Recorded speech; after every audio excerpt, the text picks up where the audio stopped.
Yes, partner Sheena. Yan, narinig natin, Admar, yung putukan. Ayan, mga Palit kapatid, ng baril. Go ahead, Sheena. Hilaw na nga dito yung pinatay at narinig talaga natin yung sunod-sunod na putok ng baril. No, hindi natin alam kung sino yung kainkwentro ng mga Marines. Maraming salamat po, General. No, maputol ka lang namin dahil balikan lang natin yung mga gaganapan dyan po sa loob po ng Senado. Maya-maya lamang po dahil marami pong mga ganap ngayon. No? Meron daw mga naririnig na nagbabarena dyan sa Senado. So maki-update tayo maya-maya sa ating mga kapartner reporters dyan po sa loob. Ang inyo pong nakikita ay live feed dyan po sa loob ng Senado. Meron tayong mga sundalo na nakikita. At si General Aplasca ay nakasuot na ng bulletproof na may hawak na mahabang armas din po. Kasama yung pwersa din ng Senate Sergeant at Arms at mga sundalo. No? Kung di ako nagkakamali, baka mga Marines din ito. Meron din mga pulis na nasa loob din po, no, ng nakikita natin po. No? Sila po ay marami. Diyan po sa loob po ito ng Senado. Hindi pa natin alam kung saan ito papunta. Balikan natin ulit si Sheena sa loob. Sheena? Ayan, Admar, nakikita natin si General Aplasca kasama yung mga Marines no, na may mga bit-bit na long firearms. Lahat sila naka-bulletproof, Admar. At binagbabawal na nga yung mga media na makapasok yan. Makikita nyo, hindi na nga pwede nakita na kanina nag-instruct si General Aplasca na ikasa yung mga baril yan. Hindi natin alam kung anong mangyayari, kung articles of impeachment pa rin ba. Yung kaya ayun, nakita natin na may isang opisina na pinapasukan ito si General Aplasca kasama yung mga pulis, kasama yung mga Marines, pati yung mga miyembro ng OSA, lahat sila nakasuot ng bulletproof, mga kapartners. Hindi na nga kami pwedeng lumapit doon sa area kung saan sila kung saan sila pumunta, Admar.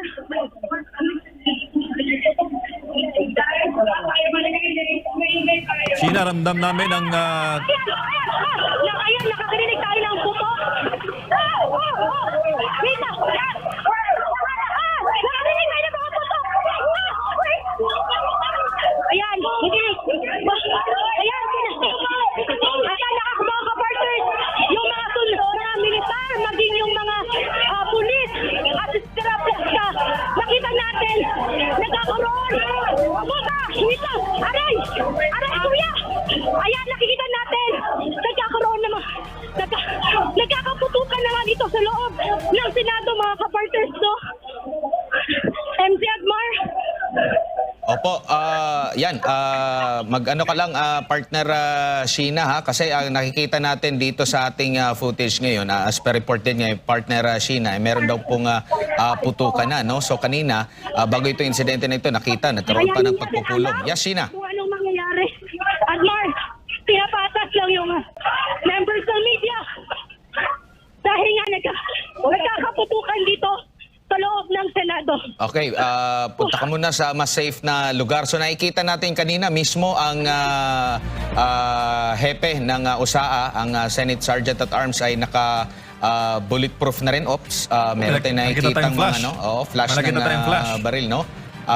Putukan. So yan po yung ongoing doon sa loob ng Senado. Hindi pa malinaw kung sino ba ang purpose or sino yung subject ng operation na yon ng nakita natin mga miyembro ng militar, miyembro ng Sergeant at Arms, and at the same time mga pulis. Kanina naka-full battle gear, may mahabang armas, meron ding bulletproof, no? So yan po yung mga kaganapan sa loob po ng Senado, mga kapartner. Hindi pa natin alam kung sino bang subject nitong kanilang at sino yung maaaring maging kalaban nitong mga authority nito, partner MJ. Oo, nakita natin kanina, partner, na nakakasa yung baril ng mga taga-OSAA at mismong ang chief nila, ang hepe ng OSAA na si Retired General Mao Aplasca ang nanguna doon sa pag-formation nila.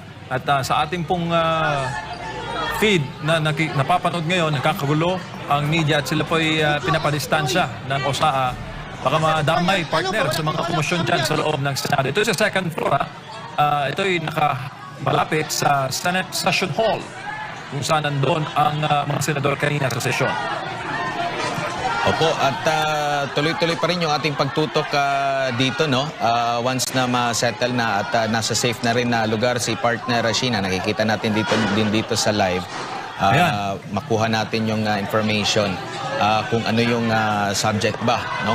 Ongoing pa rin po, nagkakaroon po ng kaguluhan, pinapatabi lang po, pinalalagay sa mas safe na lugar yung mga miyembro ng media. Tanaw pa rin natin yung mga miyembro din ng mga sundalo at mga pulis, bit-bit yung kanilang maabang armas. Partner Sheena. Yan, narinig natin, Admar, yung tutukan, Ayan, mga palitan ng baril. Go ahead, Sheena.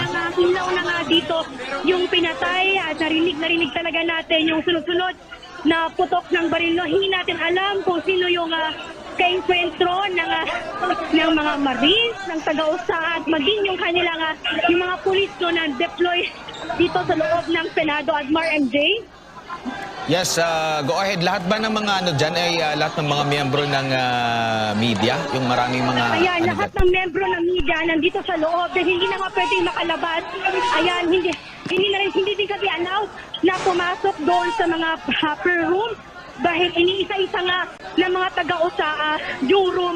At kanina nga sinabi talaga ni General Aplasca na very dangerous operation yung kanilang gagawin at may aarestuhin sila individual. Kasi ito, sinabi niya kanina na articles of impeachment lamang yung dahilan kung bakit kailangan mas maging maghigpit yung security. Ayan, nagtatakbuhan.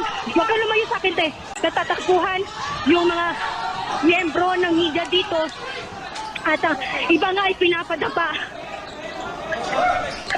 At ayan, nakikita niyo mga kapartners yung sitwasyon dito sa second floor area. Dahil kanina nga may impormasyon tayo na may impormasyong binigay sa atin na nasa vicinity lang talaga ng Senado itong mga NBI agent, Admar, Jade. Opo. Ayan, yung ibang area, ate! Yung ibang area dito ay pinapatayan nga ng ilaw. Yan, nakita natin si, mukhang si ano yan, no? Si OSA Chief Aplasca. Yes. Ito. Ayan, magbibigay sa ng update. Pakinggan natin, Admar. Sir, ano pong nangyayari, sir? Any update lang po, sir? Ba't may mga sunod-sunod po na mga pagputok ng mga baril? Ayan, pag inuutok na nila na iyon yung ilaw dahil pinatay nga. Sir, anong meron, sir? At may hinahanap sila, Admar at MJ, na hindi natin alam at inuutusan lamang nila na patayin yung ilaw. At yun nga, sinasabi nga ng USA, pinapaalis nga ng USA sa area, no, yung mga members ng media at even yung mga empleyado ng Senado. MJ, Admar. Nakita natin kanina sa screen, Sheena, yung isang cameraman natin may feed pababa ng ground floor. Sarado pa rin ba ang buong Senate building? MJ, sinabi ko nga kanina, naka-lockdown talaga yung buong Senado.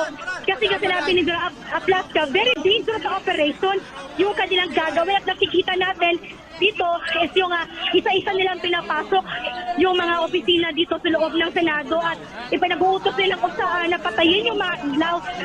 Walang pwedeng pumasok galing sa labas at wala rin pwedeng lumabas na galing sa loob ng Senado. MJ and Admar. Sheena, clarify ko lang din kung hanggang sa kasalukuyan din ba yun yung purpose din yung paglabas ng mga senador para mailagay din sila sa safe or nandyan pa iba yung mga senador sa kasalukuyan? Admar, dito sa second floor, wala na yung mga senador na sa kanilang mga opisina, at even yung mga empleyado ng Senado. MJ, Admar. Nakita natin kanina sa screen, Sheena, yung isang cameraman natin may feed pababa ng ground floor. Sarado pa rin ba ang buong Senate building? MJ, sinabi ko nga kanina, naka-lockdown talaga yung buong Senado. Kasi nga sinabi ni General Aplasca, very dangerous operation yung kanilang gagawin. At nakikita natin dito is yung isa-isa nilang pinapasok yung mga opisina dito sa loob ng Senado at ipinag-uutos nilang kung saan napatayin yung mga ilaw. Walang pwedeng pumasok galing sa labas at wala rin pwedeng lumabas na galing sa loob ng Senado. MJ and Admar. Sheena, clarify ko lang din kung hanggang sa kasalukuyan din ba yun yung purpose din yung paglabas ng mga senador para mailagay din sila sa safe or nandyan pa iba yung mga senador sa kasalukuyan? Admar, dito sa second floor, wala na yung mga senador na sa kanilang mga opisina. Pero hindi pa lumabas sa opisina itong si SP Cayetano.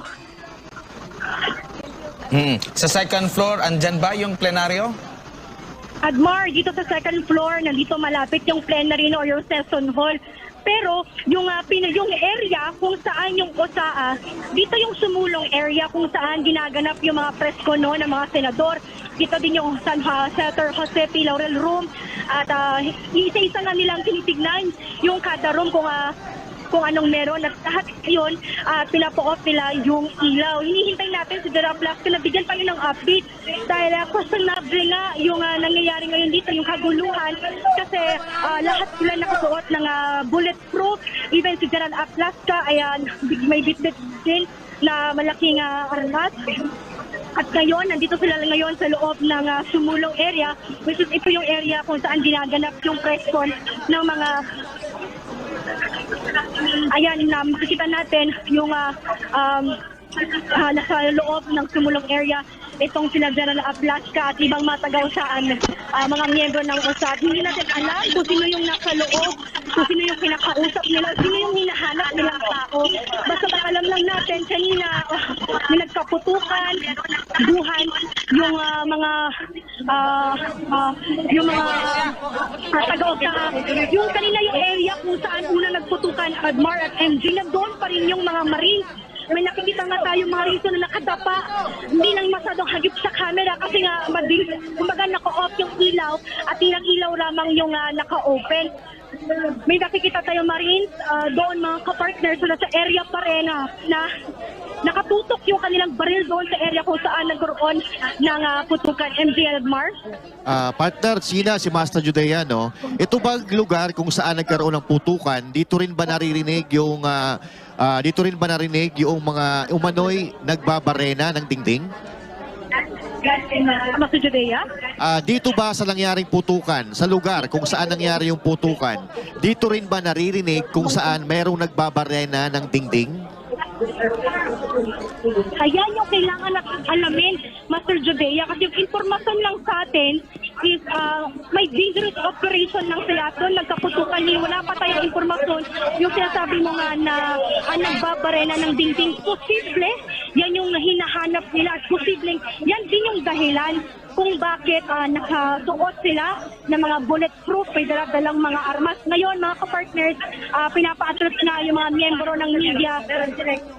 Ano? Nila yung kwarto doon sa dulo. Ayan, yung sa kwarto sa dulo ay kwarto sa dulo ay tine-check na ng mga Marines at mga tao sa yung media office kung saan tayo nakastay ay tine-check na rin ng OSA at Marines. Master Judea? Alright, so partner, Sina, mag-iingat kayo dyan at talagang nakikita namin dito yung tensyon. Keep safe, ha? Oo, kanina rin ay siguro hindi natin masisisi bakit hindi sumasagot